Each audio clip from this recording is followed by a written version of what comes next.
नमस्कार। फूल लगाने वालों को ही फूल की बगिया उजाड़ते देखा है। जो गरीब की हक की बात करते हैं उनको ही गरीब का हक लूटते देखा है। पिछले 76 साल से गरीबी भगाओ का नारा चल रहा है, चाहे सरकार किसी की भी हो। अब तक कितने भारत में प्रधानमंत्री बन चुके हैं और कितने मुख्यमंत्री बन चुके हैं। जिसकी भी सरकार आती है वह यही कहता है हम न्याय करेंगे, गरीबी को दूर करेंगे, देश को नंबर 1 बनाएंगे, राज्य को नंबर 1 बनाएंगे। और हर बार चुनाव आता है, नेताओं का जुमला और भाषण भी आता है, लेकिन गरीब गरीब ही रह गए और अमीर अमीर बन गए। आज यह सवाल है, और भारत में जितनी भी सरकार है इसके लिए न एक मोदी, न एक योगी, न नीतीश कुमार, न ही ममता बनर्जी या किसी भी राज्य का कोई मुख्यमंत्री दोषी है। सामूहिक सबकी जिम्मेवारी है। तो आज हम इसी पर बात करेंगे, थोड़ा पॉलिटिक्स से हट करके भी बात करेंगे। और आपको वीडियो अंत तक जरूर देखना है। अगर आपको अच्छा नहीं लग रहा है तो स्किप करके चले जाइए, लेकिन अगर समझनी है तो पूरी वीडियो आपको अंत तक देखना है। यह देश का जो राजा है वह सो रहा है, और आप समझ लीजिए कि राजा जब सोएगा ना तो नौकर चोरी करेगा ही करेगा। लेकिन राजा को हमेशा जगे रहना चाहिए, और राजा को जगे रहने के लिए क्या करना होगा इस बात का आज हम पड़ताल करेंगे। तो चलिए शुरू करते हैं। दोस्तों, अभी हाल ही में मोदी सरकार का एक लिस्ट आया है, और मोदी जी के पार्टी के जो नेता हैं, प्रवक्ता हैं, या खुद मोदी जी या जेपी नड्डा ये सब कह रहे हैं कि हमने 25 करोड़ लोगों को गरीबी से बाहर निकाला है। देश को आज़ाद हुए लगभग 77 साल हो गए, आज तक इस देश का गरीबी खत्म नहीं हुआ। हर 5 साल के बाद देश में चुनाव होता है, आप सब जानते हैं, और राज्य में भी चुनाव होता है। और जो भी सरकार आती है वह यही कहती है कि हम गरीबी को दूर करेंगे और सब कुछ ठीक करेंगे। लेकिन क्या ऐसा हुआ है? मोदी जी से भी सवाल है। मोदी जी ने तो कह दिया कि हमने 25 करोड़ लोगों को गरीबी से बाहर निकाला है, लेकिन मोदी जी ने यह नहीं बताया कि अभी देश में और कितने गरीब लोग बचे हैं जिनको गरीबी से बाहर निकालना है। और दूसरा सवाल है मोदी जी से कि मोदी जी कोरोना के काल में 5 केजी जो राशन 80 करोड़ देश के नागरिक को मुफ्त में सरकार के द्वारा दिया जा रहा था, और आज भी उनको दिया जा रहा है, तो क्या यह 80 करोड़ जो लोग देश के हैं वह गरीब हैं? अगर आप कहेंगे कि नहीं 80 करोड़ लोग देश के गरीब नहीं हैं, तो कंटिन्यू जो उनको राशन दिया जा रहा है यह क्यों दिया जा रहा है? मैं जो सरकार राशन बांट रही है मैं इसका खिलाफ नहीं कर रहा हूँ, लेकिन जिसको ज़रूरी है, जो इसको रिजर्व करता हो, जो बिल्कुल गरीब हो, जो एफोर्ड नहीं कर सकता हो, उसको राशन मिलना चाहिए। लेकिन सबको जो आप दे रहे हैं राशन और भंडार खोल करके रखे हैं, हो सकता है कि आप में से किसी को यह मेरा बात अच्छा न लगे, लेकिन इसका कारण क्या है मैं आपको आगे समझाऊंगा इस वीडियो में ही। सबको राशन देने का मतलब ये है कि कुछ लोग ऐसे हैं जो राशन खरीद सकते हैं और किसानी भी करते हैं, खेती भी करते हैं, उनके पास अपना गुंजाइश है, उनका बजट भी है, लेकिन उनको राशन मिलता है वह बेच लेते हैं। तो आप एक तरीके से समझ लीजिए कि मोदी जी जो राशन दे रहे हैं, गरीब को ही अगर राशन अगर देते हैं, तो क्या सिर्फ गेहूं से और चावल से उस परिवार का घर चल जाएगा? बिल्कुल नहीं चलेगा। और यह बात मोदी जी को भी समझनी चाहिए कि मोदी जी एक तरफ कहते हैं कि हमने 25 करोड़ लोगों को गरीबी से बाहर निकाला, और दूसरी तरफ 80 करोड़ लोगों को राशन दे रहे हैं। तो देश के जनता और नागरिक जो आप सब जो वीडियो को देख रहे हैं, आप सब भी समझ लीजिए कि सरकार कहती है कि हमने 25 करोड़ लोगों को गरीबी से बाहर निकाला, और दूसरी तरफ 5-5 केजी राशन जो गरीबों को दे रही है, गरीब के नाम पर 80 करोड़ लोगों को, तो इसका मतलब क्या है? अब मोदी जी समझाएंगे ना कि कितने लोग गरीब हैं और कितने लोग गरीब से बाहर निकले। तो इसका गुना भाग आप लोग बैठा लीजिएगा कि जिनको राशन मिल रहा है क्या वह सारे गरीब हैं? अगर नहीं तो कुछ लोगों का राशन बंद होना चाहिए जो राशन लेकर के बेच लेते हैं, और उनको भी यह बात सोचनी चाहिए, उनको स्वेच्छा से सरकार को भी कहना चाहिए, पत्र लिखना चाहिए प्रधानमंत्री को कि प्रधानमंत्री जी हमें राशन की ज़रूरत नहीं है, हमें नौकरी दे दो। दूसरी तरफ अब नौकरी पर भी चलेंगे। दोस्तों, अगर आप एक तरीके से समझ लीजिए कि इस देश के अंदर बेरोजगारी नंबर 1 पे है, चाहे वह राज्य सरकार हो, केंद्र सरकार हो, इसके लिए या एक मोदी जिम्मेवार नहीं है, सभी राज्य सरकार भी जिम्मेवार हैं और केंद्र सरकार भी जिम्मेवार है। आप एक दूसरे को नहीं कह सकते हैं, एक दूसरे पर नहीं थोप सकते हैं कि मोदी जी ने कहा था कि हम 2 करोड़ रोजगार देंगे और नहीं दे रहे हैं तो हम कहाँ से दें। तो चलिए, मोदी जी अगर रोजगार अगर नहीं दे रहे हैं तो पूरे राज्य सरकार जो भारत के सभी राज्यों के और केंद्र सरकार, इनकी अगर वैकेंसी जो रिक्त स्थान है अगर आप मिला लीजिएगा पूरे देश का, पूरे कंट्री का, तो लगभग 80-90 लाख है। मैं सिर्फ भारत सरकार का बात नहीं कर रहा हूँ, राज्य सरकार का भी बात कर रहा हूँ। इसमें भारत के सभी राज्य और यूनियन टेरिटरी भी है। तो आप समझ लीजिए कि 80 लाख से ऊपर स्थान खाली है, जगह वैकेंसी है, लेकिन ये लोग भी नौकरी नहीं दे रहे हैं। तो इसके लिए आप एक मोदी को दोषी नहीं दे सकते। दूसरी तरफ आप समझ लीजिए कि 140 करोड़ से ऊपर की आबादी है भारत की। यहाँ अगर मान के चलिए कि 80 लाख लोगों को नौकरी भी अगर दे दीजिए तो क्या उससे देश का कल्याण हो जाएगा? नहीं होगा, लेकिन कुछ लोगों का कल्याण हो जाएगा। अगर समझ लीजिए कि एक आदमी के घर में 5 परिवार है और एक आदमी को अगर नौकरी अगर लग जाता है, एक आदमी को नौकरी अगर लग जाता है तो 5 परिवार का पालन होगा। तो उसे आप 80 लाख में गुना कर लीजिए कि 5 से कि कितना हो रहा है, तो आपको कुछ लोगों का तो भला हो जाएगा, लेकिन पूरे देश का नहीं होगा। दूसरी तरफ क्या है कि पूरे देश का भला करने के लिए आप समझ लीजिए कि भारत में जितने भी गरीब राज्य हैं वहाँ पे रोजगार का व्यवस्था हो। देखिए, सरकारी नौकरी सबको नहीं दिया जा सकता और सरकार इसमें सक्षम भी नहीं है, तो वहाँ रोजगार का व्यवस्था हो।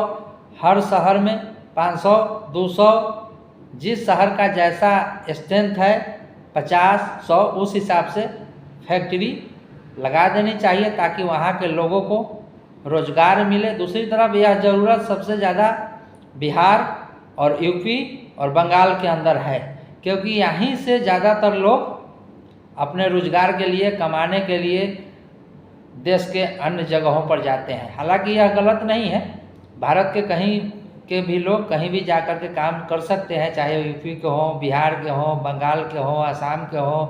लेकिन आपको यह बात समझना होगा, 15-20 हज़ार रुपये के नौकरी के लिए अगर कोई बिहार का या यूपी का या बंगाल का या उत्तराखंड का आदमी अपने राज्य को छोड़ करके दिल्ली, हरियाणा, पंजाब, गुजरात, बॉम्बे अगर जाता है तो यह दुख का बात है उस सरकार के लिए भी।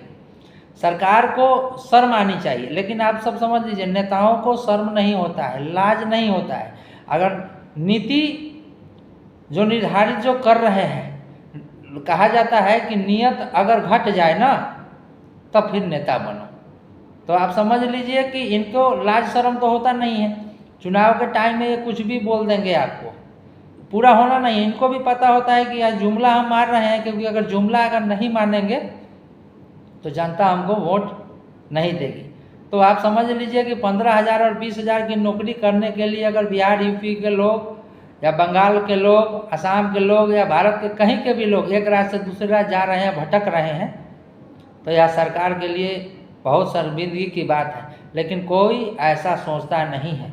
और इसका सबसे बड़ा अगर मैं किसी को जिम्मेवार मानता हूँ तो देश के नागरिक को मानता हूँ, क्योंकि आप समझ लीजिए आप सरकार को चुनते हैं, आप मालिक हैं और सरकार नौकर है।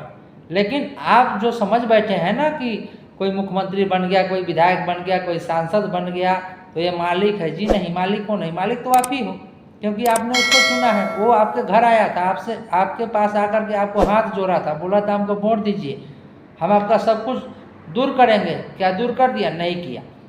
और उसके बाद भी जब 5 साल के बाद अगर कोई सांसद, विधायक, मुखिया आता है आपके यहाँ वोट मांगने के लिए, बोलता है कि वोट हमको दीजिए, तो आपको पूछना चाहिए, सवाल करना चाहिए कि हम आपको पिछली बार वोट दिए थे, आपने जो हमें कहा था वो तो किया नहीं, तब आपको हम क्यों वोट दें? लेकिन फिर भी आपको अगल बगल वाले कह देते हैं कि चच्चा जायद है ना, कोनो बात नहीं कि अपना जात के बा, तो जात के चक्कर में आप वोट तो दे देते हैं, लेकिन पेट तो जात का भरता है, आपका उससे भला कभी होने वाला नहीं है। आप समझ लीजिए, जिस विधायक को और सांसद को आप चुन रहे हैं, उनके बेटे देश के टॉप प्राइवेट स्कूल में पढ़ते हैं। मेरी बातों को ज़रा ध्यान से सुन लीजिए। जिन नेताओं को आप सत्ता में ला रहे हैं, सांसद, विधायक, मुख्यमंत्री बना रहे हैं, उनके जो पुत्र हैं देश के टॉप स्कूल में पढ़ते हैं, और आपके बच्चे उस स्कूल में पढ़ रहे हैं जहां सरकार ने खिचड़ी का और पोशाक का और साइकिल का व्यवस्था किया है। और टीचर कितने घंटे आते हैं, कितने घंटे पढ़ाते हैं, जो ग्रामीण लोग हैं उन सबको पता है। आप हमारे वीडियो को शेयर ज़रूर कर दीजिएगा। जो भी दोस्त भाई देख रहा है, चाहे देश के किसी भी कोना से आप देख रहे हैं, तो भाई आपसे आग्रह है इस वीडियो को शेयर ज़रूर कीजिएगा। और आपका कोई सुझाव हो तो आप कमेंट करके ज़रूर भेजिएगा, उस पर मैं एक्सप्लेन ज़रूर करूँगा।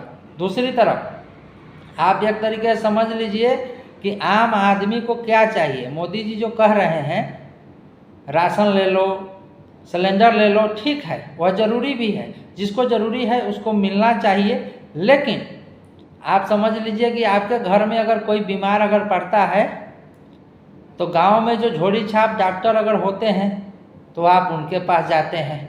चाहे थोड़ा आपके पास पैसा है, ठीक ठाक व्यवस्था है, तो थोड़ा अच्छे डॉक्टर के पास चले जाते हैं, या ज़्यादातर लोग सरकारी अस्पताल में ही जाते हैं, क्योंकि उनके पास इतनी व्यवस्था और सुविधा नहीं होती है।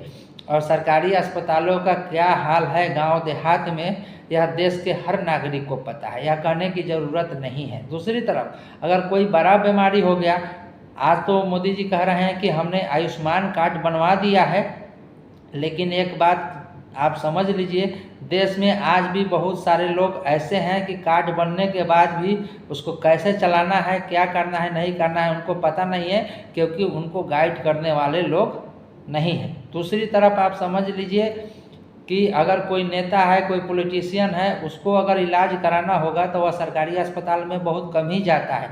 अगर जाता है तो उसके पीछे से कैमरा वाले जाते हैं और टीवी चैनलों पर दिखाया जाता है कि फलना मंत्री जी हैं, और ये मुख्यमंत्री जी हैं, और ये नेता हैं, ये सांसद हैं, इनकी तबीयत खराब हो गई है और एम्स हॉस्पिटल में भर्ती हो रहे हैं। लेकिन आप जानते हैं जिस एम्स की बात होती है, यूपी, बिहार या भारत के अगर किसी भी राज्य से कोई व्यक्ति अगर आता है एम्स में इलाज कराने के लिए, हालांकि जो दिल्ली के अंदर जो एम्स है उसमें इलाज टॉप लेवल का होता है और डॉक्टर सब अच्छे हैं, इसमें कोई कहने की ज़रूरत नहीं है। लेकिन दूसरी तरफ उनको परेशानी कितनी होती है, आप उनकी परेशानी देखिए, क्योंकि बाहर से आते हैं इलाज कराने के लिए, यहाँ उनको दिल्ली में कोई जान पहचान नहीं होता है। जिसके पास थोड़ा बहुत पैसा है वो तो कहीं रूम लेकर के अपना गुजारा कर लेता है, लेकिन जिसके पास ऐसा व्यवस्था नहीं है, दिल्ली एम्स के बगल में ही अंदर पास है।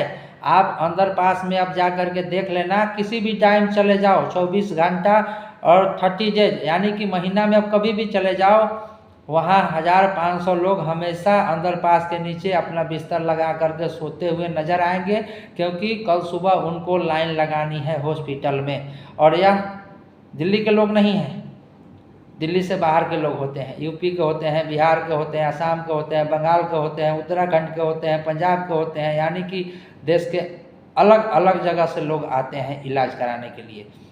और किसी भी अस्पताल में चले जाइए दिल्ली के, चाहे RML हो या कोई भी हो, लेजिंग हाजिंग हो, सर गंगाराम हो, तो सब जगह का वही हाल है। आम आदमी को परेशानी तो है, लेकिन नेताओं का अगर तबीयत खराब होता है तो आप समझ लीजिए या तो वो एम्बुलेंस में तुरंत पहुंच जाएंगे, चार्टर प्लेन में चले जाएंगे या अपनी पर्सनल गाड़ी से चले जाएंगे, और उनका इलाज जो होता है आप समझ लीजिए मेदांता जैसे हॉस्पिटल में होता है, अपोलो में होता है, मैक्स में होता है, फोर्टिस में होता है, और यह देश का नंबर 1 अस्पताल है।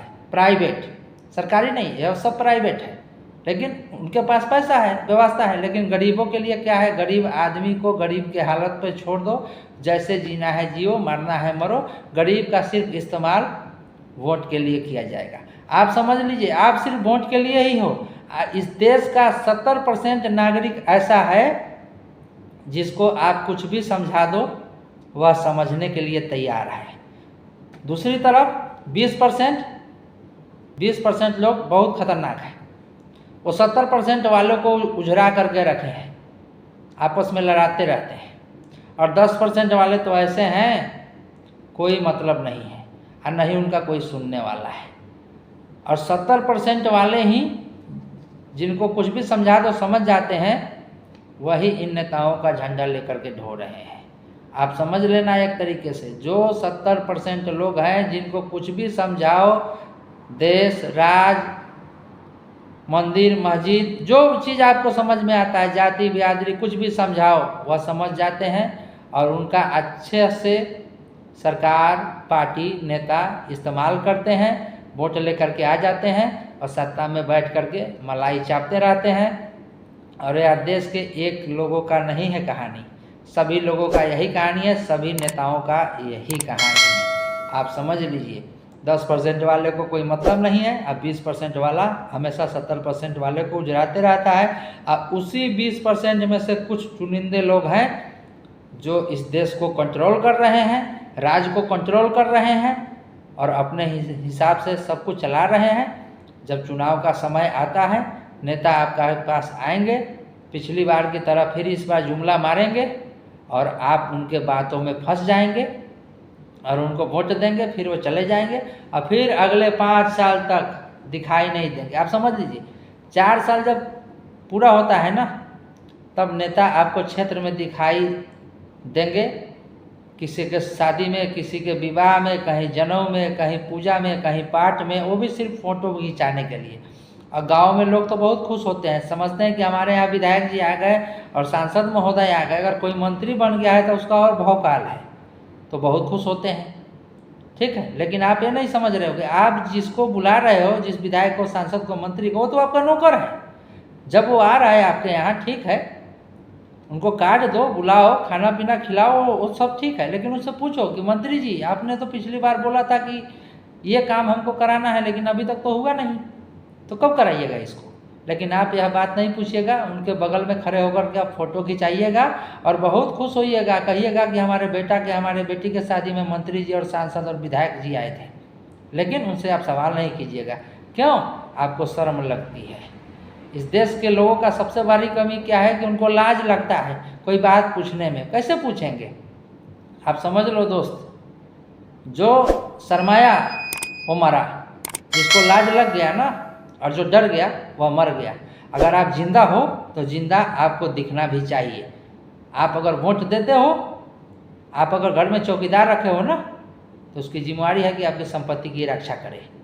अगर नहीं कर रहा है तो ऐसे चौकीदार को आउट करो। और यह आपका निर्णय है, मेरा निर्णय नहीं है। मैं तो कर रहा हूँ, आपको मेरा बात अच्छा लगे तो ठीक है, नहीं लगे तो हमने तो बोल ही दिया है। आप कमेंट कर देना, जो आपको अच्छा लगे वो लिख देना, कोई दिक्कत नहीं है। लेकिन अगर अच्छा लगे तो इसको शेयर भी करना। और सबसे पहली बात आप समझ लीजिए, अब कुछ लोग बेरोजगार भी हैं, बेरोजगार वाले के लिए भी कह देते हैं, क्योंकि वो कह देते हैं कि भाई हमारे लिए तो आप लोगों ने कुछ बोला ही नहीं। हालांकि मैंने पहले ही कह दिया है कि 80 लाख से ऊपर वैकेंसी राज्य में खाली है, भारत सरकार में खाली है, टोटल मिलाकर के 80 लाख है लगभग।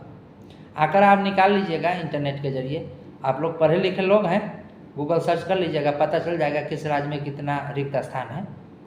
तो आप समझ लीजिए कि भारत के अंदर कोई भी ऐसा दिन नहीं है कि प्रोटेस्ट नहीं होता है, हमेशा होते रहता है, हर राज्यों में होते रहता है। कहीं ना कहीं कोई भी ऐसा दिन बाकी नहीं है कि सरकार के खिलाफ प्रदर्शन नारेबाजी नहीं होता है, होते रहता है।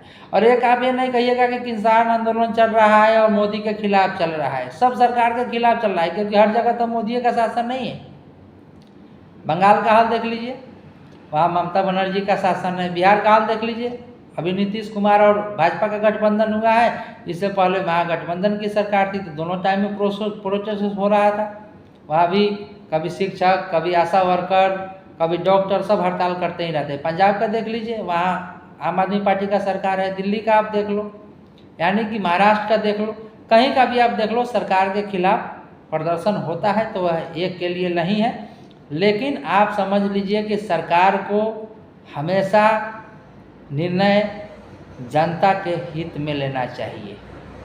लेकिन क्या ऐसा सरकार कर रही है या नहीं कर रही है, यह आपको तय करना है। दूसरी तरफ क्या है कि मोदी जी का हमने कह दिया है कि वो जो राशन बांट रहे हैं, चाहे जो भी सुविधा दे रहे हैं, दे, जिसको ज़रूरत है उसको दिया जाए, और जिसको ज़रूरत नहीं है, जो लेकर के बेच लेता है या इसका गलत दुरुपयोग कर रहा है, उसको आप बंद कीजिए। और उस पैसा से अस्पताल की जो व्यवस्था है उसको टाइट कीजिए, शिक्षा की व्यवस्था को टाइट कीजिए, रोड, सड़क, एयरपोर्ट, रेलवे सबको अच्छा बनाइए, साफ़ सुथरा बनाइए।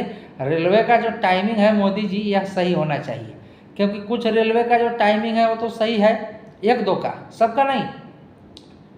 अगर 100 रेल है तो 99 का टाइमिंग सही नहीं है। और टाइमिंग का मतलब ये नहीं है कि खुलने का और रुकने का टाइमिंग का मैं बात कर रहा हूँ। टाइमिंग का मतलब ये है कि जिस टाइम तय किया गया है कि दिल्ली से बिहार ट्रेन को इतने घंटे में पहुँचना है, लेकिन आप समझ लीजिए कि दिल्ली में वह ट्रेन अगर 2 बजे खुलती है और सुबह वहाँ बिहार में 5 बजे पहुँचना है, पटना, मुजफ्फरपुर, दरभंगा, बेगूसराय या कहीं भी, तो 5 बजे नहीं पहुँचेगी। हमेशा 8 घंटा, 10 घंटा, 6 घंटा, 4 घंटा, 5 घंटा लेट ही चलता है। और ख़ास करके मोदी सरकार को दीपावली, होली, छठ पूजा, दुर्गा पूजा, इस समय सरकार व्यवस्था तो करती है, विशेष ट्रेन भी चलाती है, लेकिन इसका टाइमिंग का बहुत बड़ा फॉल्ट होता है, क्योंकि टाइम पर ट्रेन नहीं पहुंचता है। और यह बात मैं किसी से सुन करके या पढ़ करके नहीं कर रहा हूँ, मैंने खुद अनुभव किया है इस बात का।